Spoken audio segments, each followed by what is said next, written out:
सांसद बनाया, केंद्र में मंत्रिमंडल में शामिल होने का मौका दिया और मुझे मुख्यमंत्री बनाया।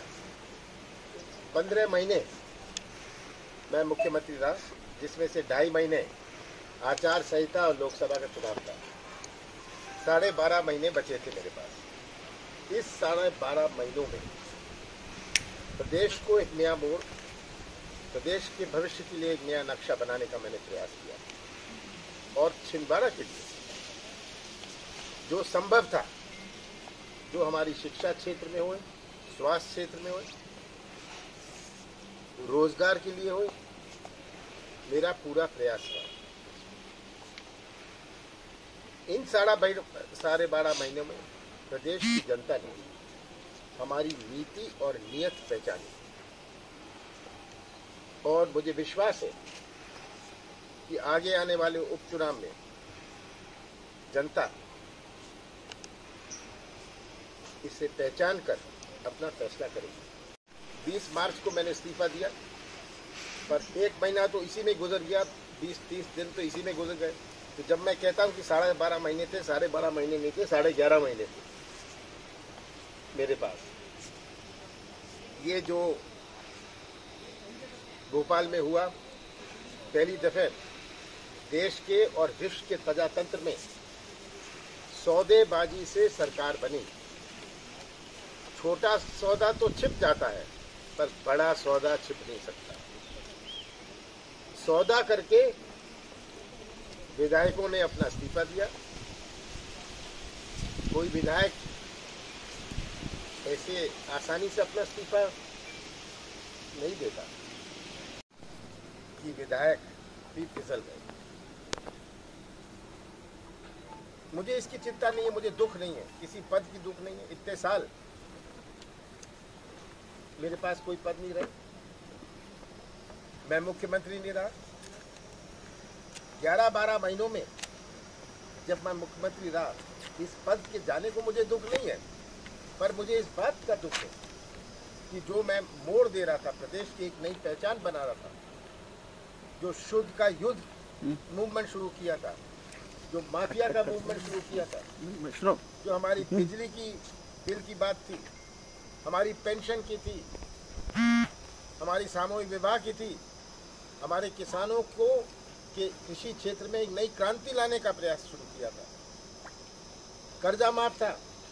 पहली किस्त में हमने लगभग 21 लाख किसानों का कर्जा माफ किया। दूसरी किस्त में 6 लाख किसानों का कर्जा माफ होना था और करीब 4-5 लाख का हुआ भी। इसकी गवाह किसान है। जो कहते हैं हमारा कर्जा नहीं माफ हुआ, वो कौन है? वो किसान है जिनका एक खाते से ज्यादा खाता है। वो किसान है जो इनकम टैक्स और जीएसटी वाले हैं।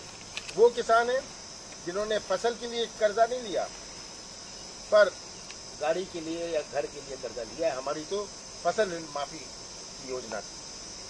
तो ये सबसे पहले आएंगे कि हमारा कर्जा माफ नहीं हुआ। उससे पहले पूछिएगा कि आपके कितने खाते हैं, पूछिएगा कि आप इनकम टैक्स भी देते हैं, जीएसटी भी है।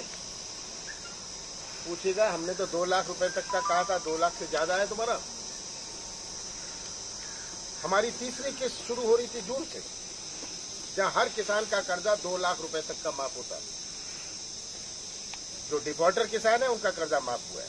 50,000 रुपए तक जिनके चालू खाते थे उनका कर्जा माफ हुआ। हमने ये शुरू की थी दूसरी किस्त में, जिनका 1 लाख रुपए था, और हम शुरू कर रहे थे जिनका 2 लाख रुपए तक का था। पर अपने देश की अर्थव्यवस्था है, हम कोई बड़े औद्योगिक प्रदेश नहीं है। 70% लोगों का संबंध है, उनका जीवन आधारित है कृषि क्षेत्र पर। उसकी किराने की दुकान हो या बाजार में दुकान हो, या ट्रैक्टर चलाता है या मजदूरी करता है, या 2 व्हीलर का डीलर है।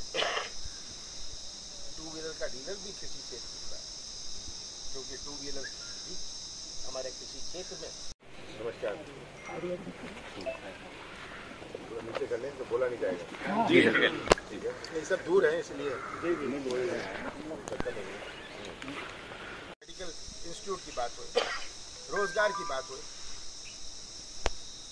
हमारा रुका हुआ पावर प्लांट जो है, इसका फैसला मैंने करवाया। इसका फैसला करवाया कि ये पावर प्लांट किसी ना किसी तरह चल पड़े। और मुझे उम्मीद है कि जो पावर प्लांट वेस्ट थर्मल है, ये आगे आने वाले समय में ये आगे बढ़ेगा। कोविड आया 23 मार्च को, शिवराज जी ने शपथ ली, तब तक संसद चलती रहे ताकि गवर्नमेंट गिरानी थी। प्रधानमंत्री मोदी जी को ये नहीं लगा कि कोविड है। 16 मार्च को जब विधानसभा शुरू हुई और विधानसभा के अध्यक्ष ने इसे स्थगित किया 26 मार्च तक, तो शिवराज जी ने अपने टीवी में कहा कि क्या कमलनाथ जोशी है कि कोविड आ रहा है। मजाक किया, कौन सा कोविड।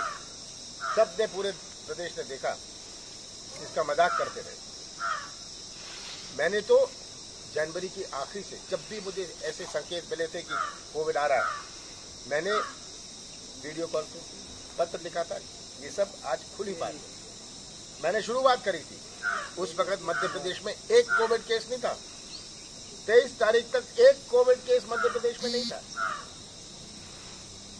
और 23 तारीख के बाद जो हालात हैं आज पूरे प्रदेश के साथ, इस बात का दुख है कि बड़ी सारी शुरू हुई करी हुई योजनाएं, जो नक्शा बनाया था, इस बात का दुख है कि जो मैं शुरू करना चाहता था, मैं 11-12 महीनों में नहीं कर पाया। और जो शुरू करी वो आज पता नहीं कौन सी खटाई में पड़ जाएगी। मुझे इस बात का दुख है। छिंदवाड़ा में जो हो सकता था, जो संभव था, मैंने किया। हाथोड़ा के फिर दोबारा चुनाव मैदान पे आते हैं, तो क्या संसद में और या पार्टी, इनमें से भी दुखी हैं लोग जो इस्तीफा दे गए। हाँ, ये मैं बता दूं, अभी कैमरा के सामने बोल नहीं सकता कितने दुखी है। ये तो सब जाने पहचाने लोग हैं। चलिए, आपके सामने रखूंगा एक मिशन प्रोजेक्ट। आपने अभी जब मक्का का महोत्सव हुआ था, उस समय एक बैठक ली थी आपने अपने मिलेट प्रोजेक्ट, जिसमें ये कोदो कुटकी और ये रागा वगैरह की बात कही थी, इसका रकबा वगैरह बढ़ाने का। एक वो प्रोजेक्ट की बात करूंगा। दूसरा, एक और मैं ध्यान रखना चाहूँगा मक्का के संबंध में।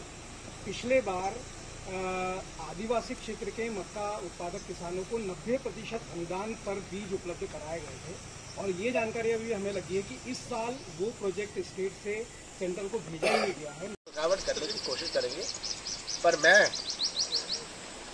थोड़ी ना बैठा रहेगा। लगातार एक खबर चल रही है सिंधिया के बारे में, आपने कुछ नहीं कहा। वो आपको छोड़ के चले गए, आपके साथी थे ज्योतिराज सिंधिया जो है। देखो, मैं क्या कहूँ उनके बारे में, मैं क्या कहूँ। उनको जो ठीक लगा उन्होंने किया। अब जनता जवाब देगी, मुझे इसका जवाब देने की क्या आवश्यकता है।